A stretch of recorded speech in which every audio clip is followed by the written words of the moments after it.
Picture two homes, side by side. In the first one, you walk in and the day comes with you. Shoes tracking the outside across the floor, surfaces covered in things, every wall filled, every corner used, a low hum of stuff pressing in from all directions. It's not dirty exactly, it's just full, busy, a little tense, and even after you tidy it, some part of you can't quite relax in it, though you've never understood why. In the second one, you step through the door and something in you exhales. The outside stays outside. The floors are clear. There's space. Real, open, breathing space. A single object given room. Calm, stillness. A home that doesn't ask anything of you, that simply holds you and lets you rest. The first home is probably yours. The second is a Japanese home. And the difference between them isn't money, or size, or how clean either one is. It's something deeper, a completely different idea of what a home is for. And once you see it laid out clearly side by side, you're going to notice things about your own home you can never unnotice. Let me say one thing, and then I won't bring it up again. I put the heart of everything on this channel into a small book, Wabi Sabi, Finding Peace in an Imperfect Life. It's linked below, if it speaks to you. Now let's continue.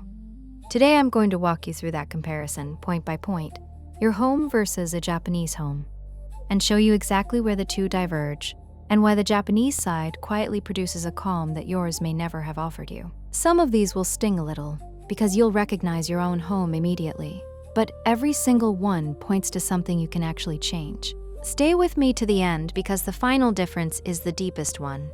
It's not about any room at all, and it explains every other difference on the list. Let's begin. Start at the front door, because the difference begins the moment you enter. In your home, the boundary between outside and inside is fuzzy. You walk in with your shoes on. Maybe you slip them off eventually, maybe you don't. Maybe just for a second you keep them on. The dirt, the grime, everything from the outside world gets tracked across the floors where you walk barefoot, where children play, where you sit. The outside world simply flows into your home, unbroken. In a Japanese home, the doorway is a hard, sacred boundary. Shoes come off at the genkan. Always, without exception. There's a physical and mental line between the dirty outer world and the clean inner sanctuary, and nothing crosses it. The home is protected deliberately from the outside. Here's what this difference really means. It's not just about dirt on the floor, though a Japanese home's floors are dramatically cleaner for it. It's about the home being a genuinely separate space, a refuge sealed off from the world, rather than an extension of the street.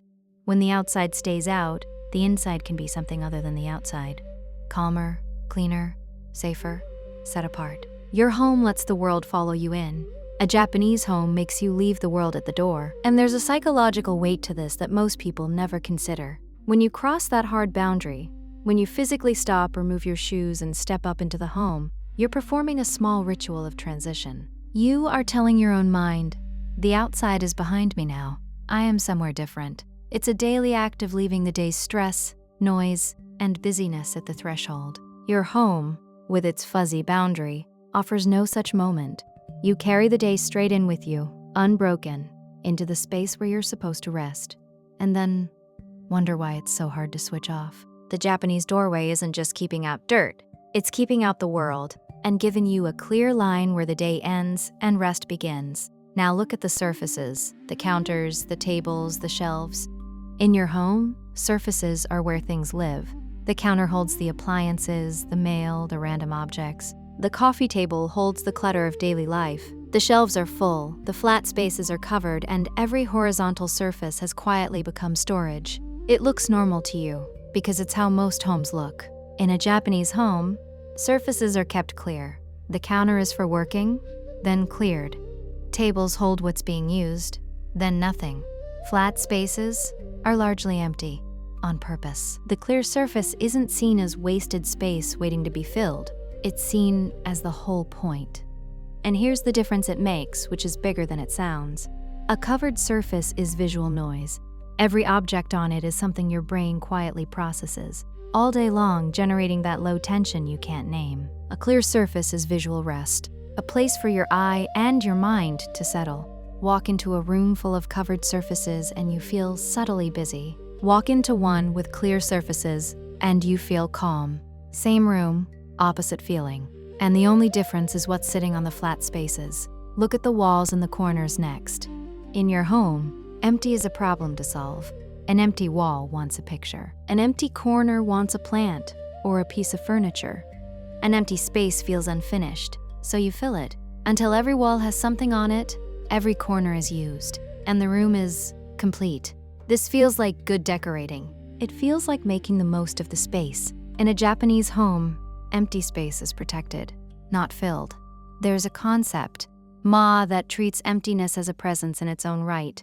The way the silence between musical notes is what makes the music. Bare walls, open corners, deliberate emptiness, not because they couldn't fill it, but because they understand the emptiness is what makes the room breathe. This is one of the deepest differences of all. Your instinct to fill every space and the Japanese instinct to protect it lead to two completely different feelings. A fully filled room, however tastefully, presses in on you.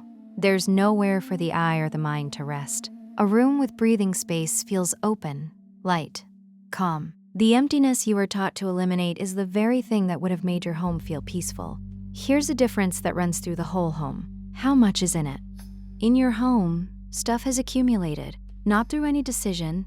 It just built up over years, purchase by purchase, gift by gift, until the closets are full, the drawers are packed, and you own far more than you use or even remember. This is normal. Almost every Western home is quietly overflowing, and the standard response is to buy storage to contain it all. In a Japanese home, belongings are curated through practices like danshari, refusing, discarding, separating. There's an ongoing relationship with possessions, a continual releasing of what no longer serves the life being lived. The result is a home that holds a smaller, more intentional set of things, each one earning its place. And the difference in how these two homes feel is profound, because everything you own also owns a small piece of you. It must be cleaned, stored, maintained, thought about. A home full of accumulated stuff is a home where you're quietly held by thousands of small obligations, a weight you carry without noticing. A curated home is light. Fewer things, fewer claims on you, less to manage, less pressing in. The Japanese home isn't just less cluttered to look at, it's less heavy to live in. There's a subtle trap hidden in the accumulated home, too, that's worth naming. Because the stuff built up gradually, a purchase here, a gift there, over years, you never actually decided to own most of it. It simply arrived and stayed. Which means a Western home is often full of things nobody in it ever consciously chose to live with. They just never got removed. The curated home is the opposite. Everything in it has been, at some point, actively chosen to stay. And living surrounded by things you've genuinely chosen feels completely different from living surrounded by things that merely accumulated. One home reflects your actual decisions and values. The other reflects the sediment of 100 forgotten purchases. That's why a curated home feels like yours in a way an accumulated one never quite does. It's the only one you actually assembled on purpose. Look at the furniture itself. In your home, furniture tends to fill and define the rooms, often more of it than the space needs, much of it large and permanent, some of it cheap and replaced every few years, and quite a lot of it arranged mostly to face a screen. The room is built around its furniture. In a Japanese home, the instinct runs toward less furniture, lower and often more flexible, chosen carefully and kept for years, with rooms that can serve more than one purpose because they aren't locked into a single function by permanent, immovable pieces. The furniture serves the room and the people, rather than dominating them. The difference here is both financial and spatial. Filling rooms with cheap, frequently replaced furniture costs far more over time than choosing a few good pieces once, and it fills the floor space that makes a room feel open. A Japanese home with less and better furniture has more room to breathe and costs less to furnish over a lifetime. Your rooms are shaped by their stuff. Now the difference gets deeper, moving from what's in the home to what the home is for.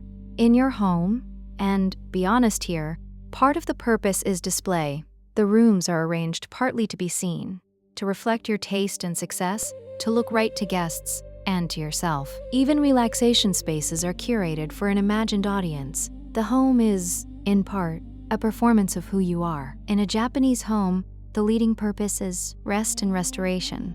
The home as a private sanctuary rather than a showroom. It doesn't exist to impress anyone. It exists to hold and restore the people who live in it, sealed off from the judging eyes of the outside world. This difference changes everything about how a home feels to live in. When a home's job is partly to display, you fill it and arrange it for others.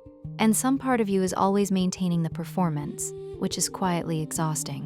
When a home's job is to restore you, it can be spare, private, and entirely yours, arranged for your peace rather than anyone's approval. Your home may be partly a stage. A Japanese home is entirely a refuge, and you can feel the difference the moment you walk into each one. One more practical difference, because it shapes daily life enormously. In your home, cleaning is likely a correction. You let mess build up and then, at some point, launch a big effort to fix it. The dreaded deep clean, the lost weekend, the cycle of chaos then scramble that never seems to end. Cleaning is a battle you keep having to fight. In a Japanese home, cleaning is prevention. Small, constant, woven into daily life. Cleaning as you cook, handling messes the moment they appear, while they're tiny.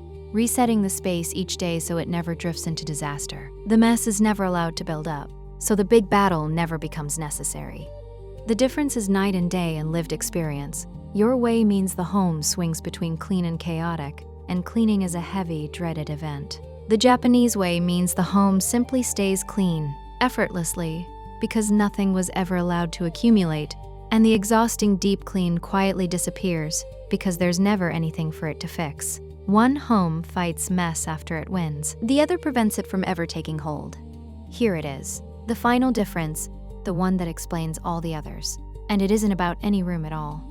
Underneath every contrast we've drawn is a single deeper divergence in what the two homes are trying to do. Your home, shaped by the culture around it, is oriented toward filling space, filling walls, filling surfaces, accumulating more, displaying more, always adding.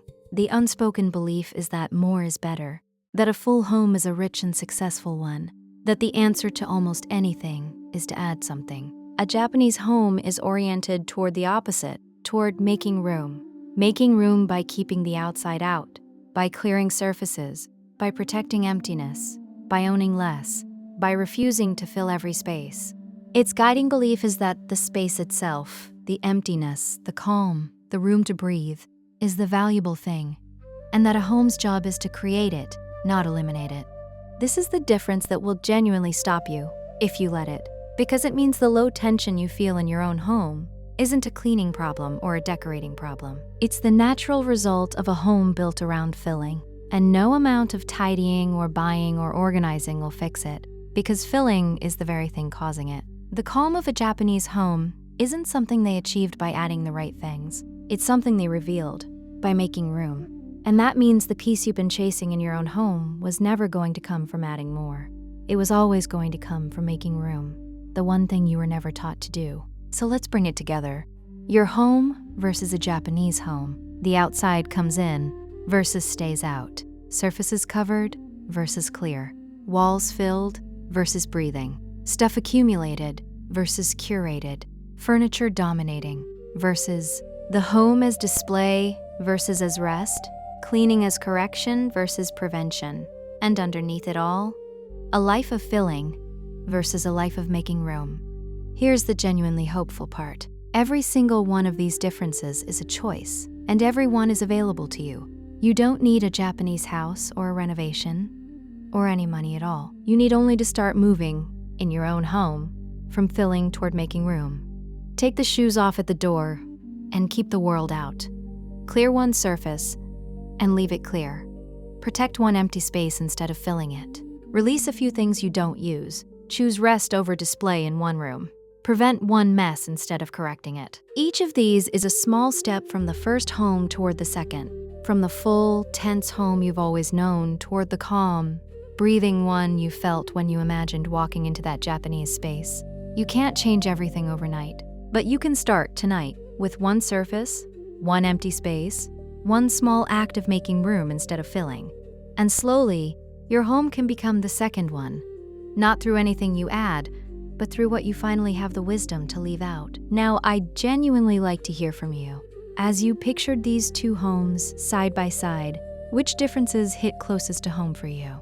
which one made you look around your own space a little differently? Tell me in the comments, honestly. And if this gave you a new way to see your home, and a hopeful one, share it with one person whose home and mind could use a little more room to breathe.